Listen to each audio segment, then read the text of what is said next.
Hi everyone, it's Chris. Welcome back to my parlour, and I'm here with the second part of my haunted house and haunted cemetery, and I want to show you the house itself and the occupants within the house and a bit more about their story.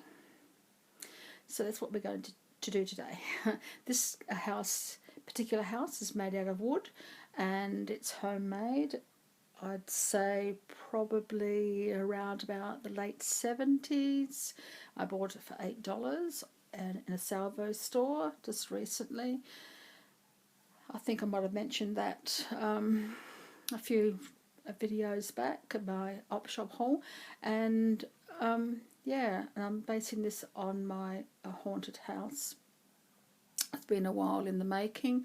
It's been over a year actually, 18 months more than like.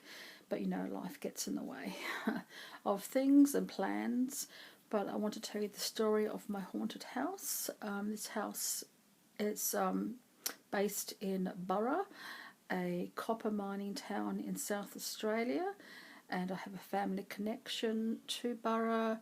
A branch of my family from Germany came over in 1849. Yes, that's right. And I'm settled in Burra to work in the smelter, in the mines. And so that's the personal connection, but I just like Burra. And I could have chosen something else like Kapunda or Moonta, but Burra just seems to be, I like Burra anyway. And because too it's also made out of wood, and the earlier houses in Burra, which was established in 1846 as a copper mining town, the main buildings then were made out of wood. Not many survived to the current day. The ones that do survive are made out of stone, but I just thought this looks quite good. And in my story, of course, this house survives to the current day, and we have the owners there in front of the house, so you could recognise Bella and her mum from a previous video.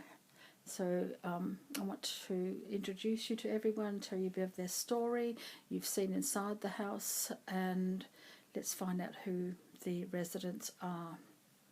So first of all, I'm going to bring you a bit closer, then take off the front of the house. It is a homemade one, and it's seen better days. Of course, it's been very well played with over the years. The house just slides off like that, the front door, and there's Albert showing his displeasure. Shut the door, shut the door. What do you do, live in a tent? And show you the current owners. You've met them already. Bella and her mum. Bella's mum, is a vintage doll. It's an evergreen doll from the 50s, and she's just adorable. She's got a little handmade dress, and she's just really cute. And Bella's just an ordinary little modern doll. She has no history, no vintageness about her, but she just fits in with the bath that I do have that is vintage, so she just fits in there nicely. In the stories, the characters, Bella's mum here is the local school teacher, so she knows all the children, both alive and in spirit. The house was hers as a child too, so she played with all the spirits within the house, just like Bella does now. Bella plays with all the children, and Bella's mum is quite happy for her to do so because she's quite safe, and she wants to encourage her child to have her fun, I guess, and just to understand the spirit realm. And she's quite happy when Bella comes home and says who she played with, because her mum knows which ones are real and which ones are spirit, so she's sort of very much in charge of understanding that. So she's quite happy that Bella plays with the spirit children, and there's quite a few spirit children within the home, and I'll introduce you to them, and also to within the cemetery, which we'll go through at the end of the house story. So I want to tell you a bit more about that. Now, Burra was established in 1846, and that is when our main character, Albert, turned up and bought into a mine and built the house. And then we'll go into a bit more about the story. I really like Burra. It's a really nice place. And South Australia was the only Australian state that did not have convicts, a convict colony. So it did not have convict labour, but there were some convicts already settled in South Australia when it was established in 1836. But then it was established as a province, which... what have I written down? It's a province to distinguish it as a place of free immigrants and not convicts. So, because convicts were sent to Australia between 1788 and 1850 by Queen Victoria, send them to the colonies because they were now a place to keep convicts and convicted criminals. So, but South Australia was the only one that did not have convicts, so that was quite interesting. So one of my characters is a convict or an ex-convict, so they did come to South Australia after their sentences were finalised, so that's what happened to one of mine, though truth be known there were still convicts within South Australia when that rule came in, so can't say it was a convict-free state, but certainly they weren't brought to South Australia as punishment. Does that make sense? Now, Albert is our general skeleton here. I'm going to use my little roofing nail to show you. This is Albert, and Albert arrived in Burra in 1846. He had a major share in a mine here in Burra, and he built the house. He came from Cornwall. He married Junie, and here is Junie. He married Junie. Junie is a vintage doll, and she's from the 1970s, so she matches quite well with the house. So this is Junie, and she married Albert and had two children. They had two children, Robbie and Matilda, who I'll introduce them to you.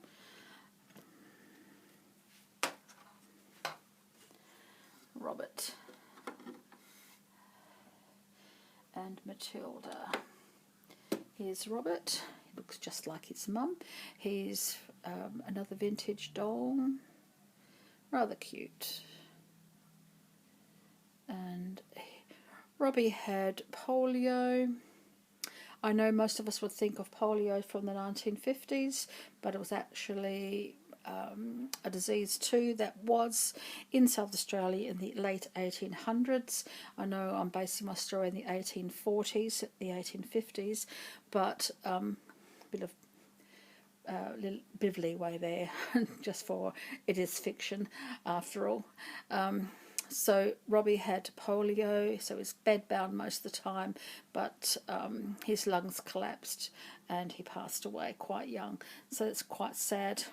So Junie and Albert were quite upset about that, of course. Who wouldn't be, losing your children so young? And here's little Matilda. She's an adorable little thing. She passed away quite a few months after birth as well. So I can take her out so I can show you. I got her from Etsy. A person was making her out of clay, polymer clay, which is really cute. It's a really, really sweet little newborn baby. But she plays little Matilda, and so she passed away just after birth. So of course Albert and Junie were quite upset about that. Who wouldn't be? Albert actually took his grief out with gambling and drinking.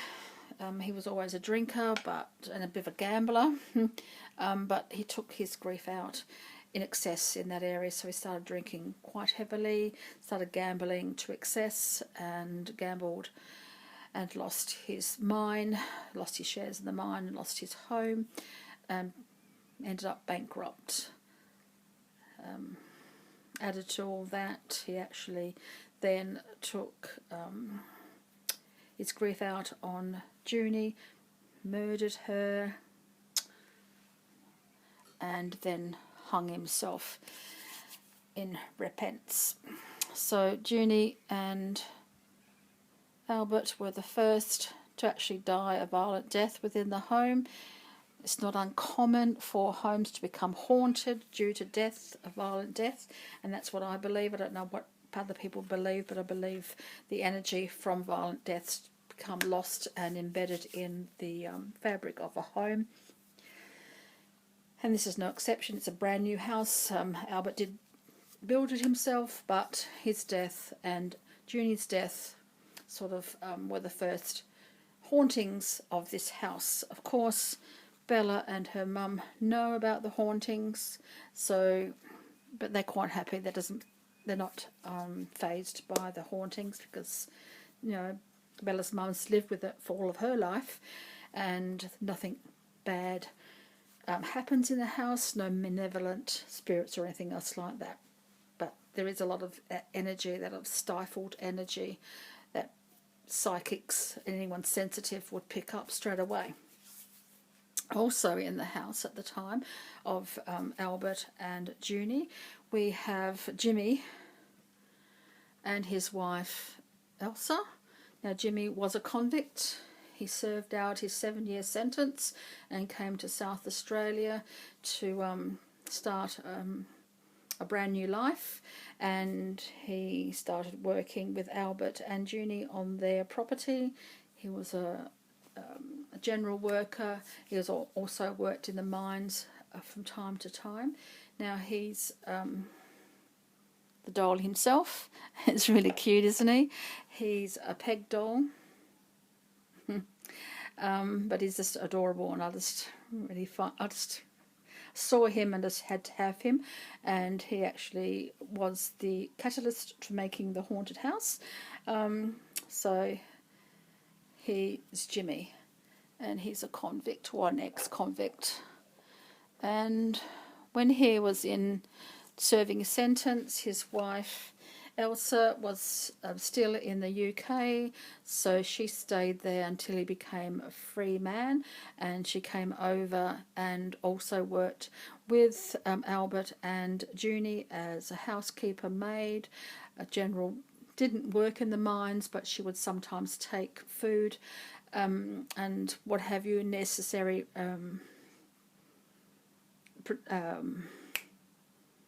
whatever to take to the mine for the miners, take lunch and whatever else they needed as time insisted. So she would help out and live with her husband on the property. When Albert and Junie passed away, and Elsa and Jimmy maintained the property, it belonged to them, and they stayed on the farm until they passed away. They passed away with nothing wrong with them. They just passed away in their old age, but they do remain as spirit guardians of the house, gatekeepers, to maintain the equilibrium between the spirits that live in the house and so anyone living that arrives in the house. So they're sort of like a gatekeeper to stop anything bad from coming in and to keep balance. So they are the guardians, spiritual guardians of the spirits within the home. So that's what they remain within the confines of this house. Next, we'll come across some other characters that live in the home, the spirits that live in the home. They lived in the home when they were alive and then continue as spirits. First of all, we come across, and you might have seen her hanging out the window. Let's introduce you to her. This is Caroline. Caroline is one of the spirits that become almost solid when she wants to. She's a little polymer clay character that I bought from Etsy. She took 3 months, but she is handmade, so she's really quite worth it, quite adorable.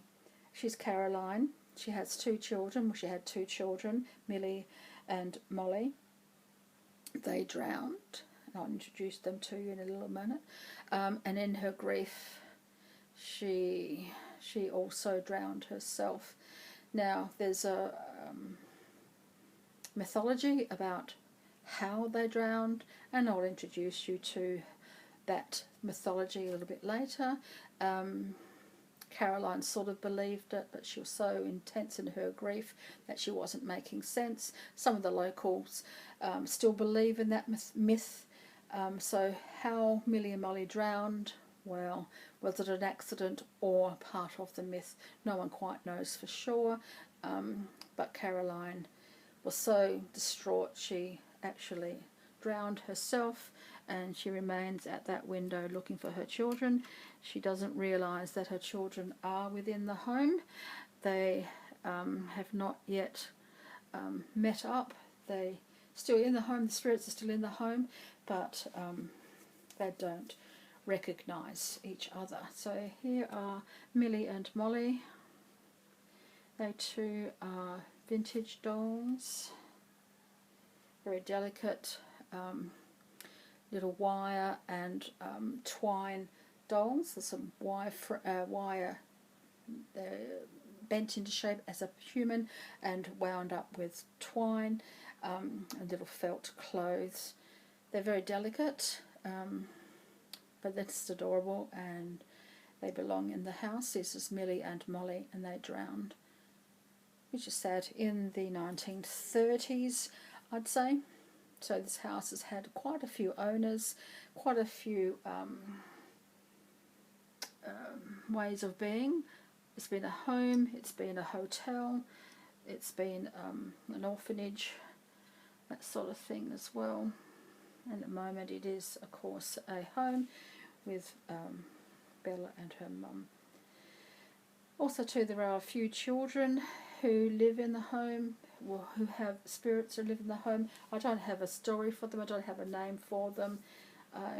They just sort of congregate there. They haven't left the home because they're children, and sometimes children get forgotten and that don't get brought over across the other side by their guardian angels. I'm not too sure about why, but sometimes they are forgotten or they're too scared to pass over, so they stay. And we're coming across 2 more in a bit later on. I'll tell you about those 2, but we're going to introduce you to Dee Dee. Dee Dee is another spirit in the home. She's another vintage doll from the 1950s, 1960s. She's lost a foot, which seems to be a bit of an omen for me at the moment. I'll explain later, but hopefully it's not an omen, but it might be.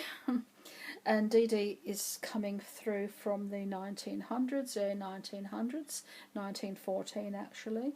She and her husband bought the house to live in, and in World War I broke out and her husband went off to war and he never returned. But she stands at the window every night to watch for him and died of a broken heart. This is another reason why the house has got a reputation for being haunted, because the lights go on at night time, because Dee Dee would light a candle in the window waiting for her husband to return. But of course he never did, and she died of a broken heart and remains within the home. She's also another spirit that sometimes becomes physically able to see her, and people who are sensitive can see her sometimes. Also too, in the home, so that was 1914 that Dee Dee passed away. Also come across Mary and May. Now when this house was a hotel, Mary and May came to stay with their parents and went down to the dam. Anyone who knows dams know the sides are very steep, and people have drowned in dams. And after Molly and Mary and May passed away, drowned. The dam was filled in, so it's no longer a danger. So this is Mary and May, and they died too in the dam, drowned. And again, the myth comes through. Some people believe it, some people don't.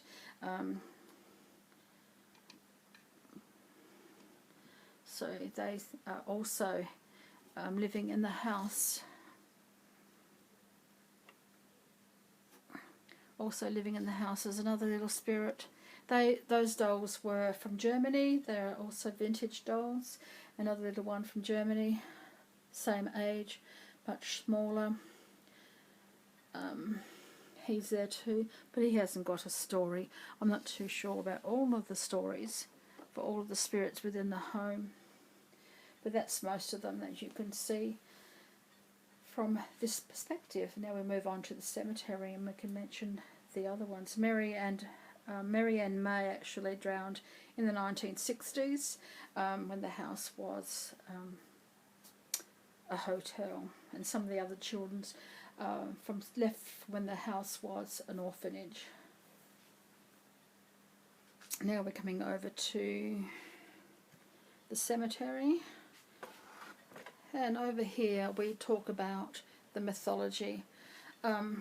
We talk about the weeping woman who takes children because of she's lost her own, she drowned her own, and she drowns children in the dam. Now, some of the local people believe in that mythology. Others know that it was just an accident, but who's to say for sure? Now that the dam has been filled in, no other children have drowned, so that sort of puts paid to that sort of thing, but you never know, do you?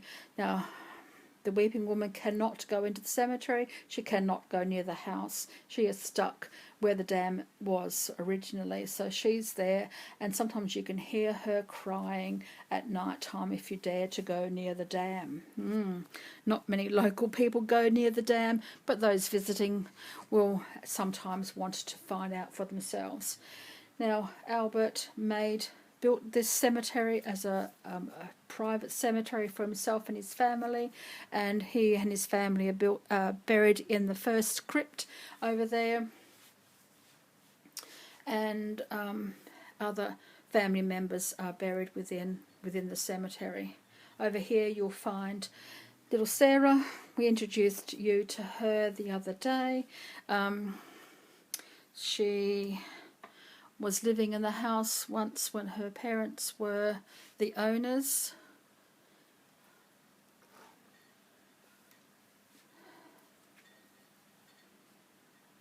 This is little Sarah. Sarah died of tuberculosis in 1925. I'm going to pop her down here for a second so she can sit there for a moment while we talk about her. She died of tuberculosis. Some people know it as consumption. Back in the 1800s, it's called consumption, but of course we know what it was after in the early 1900s. It was known as tuberculosis, TB. She stays in the cemetery, and all the local children play with her, and all the other spirits come there sometimes to play. And little Bella likes to play with Sarah, and they have a good time playing together, and especially to